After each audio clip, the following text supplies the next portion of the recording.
নমস্কার বন্ধুরা, শান্তি রান্নাঘরে সবাইকে স্বাগত। আজকে চলে এসেছি আবারও একটি সুস্বাদু রেসিপির সঙ্গে। এই গরমে হালকা পাতলা কিছু খেতে ইচ্ছে করলে বা মাছের একঘেয়েমি ঝোল না খেতে ভালো লাগলে এই রকম দুধ কাতলা বানিয়ে নিতে পারেন। খেতে সুস্বাদু হয় এবং খুবই হালকা পাতলা হয়। চলুন তাহলে দেখে নিই আজকের এই দুধ কাতলা বানাতে কী কী লাগছে এবং কিভাবে বানাচ্ছি। এই দুধ কাতলা বানাতে খুব বেশি উপকরণ লাগে না, ঘরে থাকা বেশ কিছু উপকরণ দিয়ে খুব সুস্বাদুভাবে এটিকে বানানো যায় এবং খুবই সহজে এটিকে বানানো যায়। যেমন প্রথমে এখানে আমি নিয়ে নিয়েছি বেশ অনেকটা পরিমাণে কাতলা মাছ, অর্থাৎ ধরুন এখানে আমি 5 পিস পরিমাণে বড় কাতলা মাছের টুকরো নিয়ে নিয়েছি। এর মধ্যে শুধুমাত্র লবণ মাখিয়ে নেব। তারপরে লবণ মাখিয়ে মাছগুলোকে বেশ কিছুক্ষণের জন্য ম্যারিনেশন করে রেখে দেবো। ওই ধরুন 15 থেকে 20 মিনিট মাছটাকে লবণ মাখিয়ে রেখে দিলে মাছের মধ্যে খুব ভালোভাবে লবণ চলে যাবে এবং মাছটা রান্না করার পর খেতে সুস্বাদু হবে। এখন আমি মাছটাকে ম্যারিনেশন করে রেখে দিয়েছিলাম। এরপরে বাকি উপকরণগুলো রেডি করে নেব। মাছটাকে এইভাবে ম্যারিনেশন করে রাখার পরে আমি রেখে দিয়েছিলাম প্রায় 15 মিনিটের জন্য। এরপর একটি কড়াই বসিয়ে দিয়েছি। এই কড়াইয়ের মধ্যে দিয়ে দিলাম প্রথমে সাদা তেল, তারপরে দিয়ে দিচ্ছি 1 টিস্পুন মতন বাটার এবং তেলটাকে ভালো করে গরম করে নিয়ে এর মধ্যে মাছগুলো ভেজে নেব। মাছগুলো একটু কড়া করেই ভেজে নেব, যেহেতু এখানে দুধ কাতলা বানাচ্ছি, দুধের মধ্যে কিছুক্ষণ মাছটাকে ফোটাবো, তাই মাছটাকে প্রয়োজন মতো ভেজে নিতে হবে। আমি এখানে বেশ লালচে করে মাছটাকে ভেজে নেব। আপনারা চাইলে অল্প ভেজেও করতে পারেন, যেভাবে দই কাতলা বানান। উভয় গরম হয়ে গেছে। এবার আমি মাছগুলো এক এক করে দিয়ে দিচ্ছি। মাছগুলো আমি শুধুমাত্র লবণ মাখিয়ে নিয়েছিলাম, এখানে হলুদের প্রয়োজন নেই। এইভাবে মাছগুলো দিয়ে 10 থেকে 15 মিনিট গ্যাসের ফ্লেম মিডিয়াম রেখে ভালো করে মাছগুলোকে ভেজে নিতে হবে। মাছ ভাজার সময় অবশ্যই খেয়াল রাখতে হবে হাই ফ্লেমে মাছগুলোকে খুব বেশি কড়া করে ভাজা যাবে না। মাছগুলো তেলে দেওয়ার পরে বেশ কিছুক্ষণ পরে মাছগুলোকে আবার উলটপালট করে নিচ্ছি। এক পিঠ মাছগুলো উলটপালট করে নিয়ে অপর পিঠটাও একইভাবে উল্টে পাল্টে ভেজে নিতে হবে।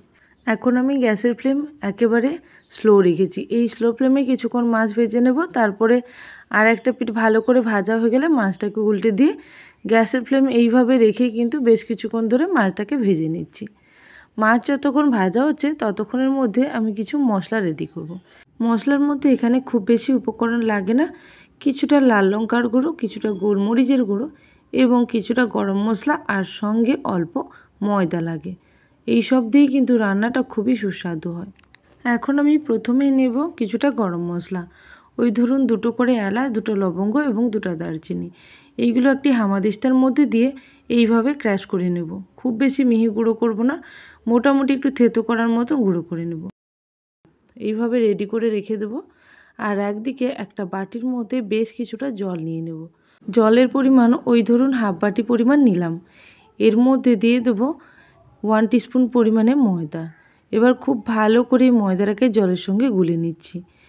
এই ময়দাটা আপনারা পরিমাপটা যদি হালকা পাতলা খেতে চান আরও বেশি, তাহলে কিন্তু ময়দার পরিমাপটা কমিয়ে নিতে পারেন। আমি একটু মিডিয়াম ঘনত্বের গ্রেভি রাখবো, তাই এখানে 1 টিস্পুন দিলাম। এইভাবে ময়দাটা জলে গুলে রেখে দেব। আর একদিকে মাছও কিন্তু এখন বেশ লালচে করে ভাজা হয়ে গেছে। এবার এই মাছের মধ্যে ঘন করে রাখা হাফ লিটার দুধ দিয়ে দেব। এই দুধটা আমি আগে থেকে কিছুটা ঘন করে রেখেছিলাম। আপনারা চাইলে না ঘন করেও হাফ লিটার দুধ শুধুমাত্র নর্মাল টেম্পারেচারে রেখে তারপরে দিয়ে দিতে পারেন। দুধটা দেওয়ার পরে ওই 10 মিনিট মতন মাছের মধ্যে দুধ দিয়ে ফুটিয়ে নিতে হবে। দুধটা আরও একটুখানি ঘন করে নিতে হবে। তারপরে এর মধ্যে বাকি মশলাগুলো এক এক করে দিতে থাকবো। এই রান্নাটি খুবই সহজ, যে কোনো দিন রান্না করেননি সেও কিন্তু খুব সহজে এই রান্নাটি করে নিতে পারবেন। এখন দুধটাকে খুব ভালো করে ফুটিয়ে নিয়েছিলাম। প্রায় 10 মিনিট মতন দুধটা ফোটার পরে মাছের মধ্যে দুধটা কিন্তু আরও বেশি ঘন হয়ে গেছে। এই পর্যায়ে দুধের মধ্যে বা গ্রেভির মধ্যে আমি অল্প লবণ অ্যাড করেছিলাম। এবার খুব ভালো করে এই লবণটাকে মিশিয়ে নিয়েছি। এবার এইভাবে কিন্তু আরও বেশ কিছুক্ষণ ফুটিয়ে নেব। এরপরে এর মধ্যে দিয়ে দেবো আগে থেকে গুলিয়ে রাখা ময়দা এবং জলের যে মিশ্রণটা, সেটা দিয়ে আবারও বেশ কিছুক্ষণ, অর্থাৎ 1 থেকে 2 মিনিট ফুটিয়ে নিতে হবে। তবে খুব বেশি সময় ফোটানো যাবে না। এরপর এর মধ্যে দিয়ে দিচ্ছি গোটা গরম মশলা, যেটা আমি আগে থেকে থেতো করে রেখেছিলাম। গোটা গরম মশলা দেওয়ার পরে এর মধ্যে দিয়ে দেব ময়দা এবং জলের মিশ্রণটা, যেটা আমি আগে থেকেই রেডি করে রেখেছিলাম। এই মিশ্রণটা দিয়ে আর কিন্তু বেশিক্ষণ ফোটানো যাবে না। কয়েক মিনিটের মধ্যে দেখবেন গ্রেভিটা বেশ ঘন হয়ে উঠেছে এবং 1 থেকে 2 মিনিট ফুটিয়ে নিয়ে বাকি মশলাগুলো দিয়ে দিতে হবে, তাহলে কিন্তু রান্নাটা একেবারে রেডি হয়ে যাবে।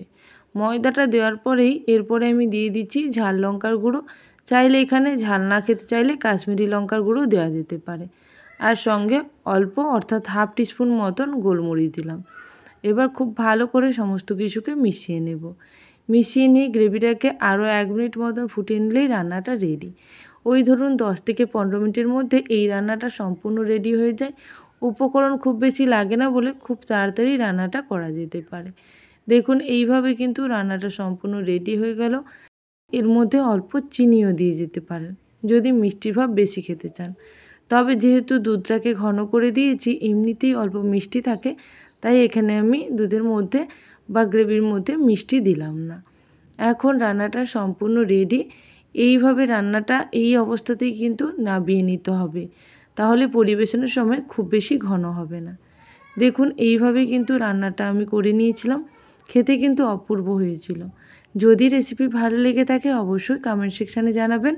আর যারা এখনও পর্যন্ত চ্যানেলটিকে সাবস্ক্রাইব করেননি অবশ্যই চ্যানেলটিকে সাবস্ক্রাইব করে নিয়ে পাশে থাকা বেল নোটিফিকেশানে ক্লিক করে রাখবেন, যাতে আমার চ্যানেলে নতুন রেসিপি আসার সঙ্গে সঙ্গে আপনাদের কাছে সবার আগে নোটিফিকেশান পৌঁছে যায়। তাহলে আজকের জন্য এই পর্যন্ত। আবারও চলে আসবো নতুন কোনো রেসিপির সঙ্গে। ততক্ষণের জন্য সবাই ভালো থাকবেন, সুস্থ থাকবেন। Thank you for watching my video.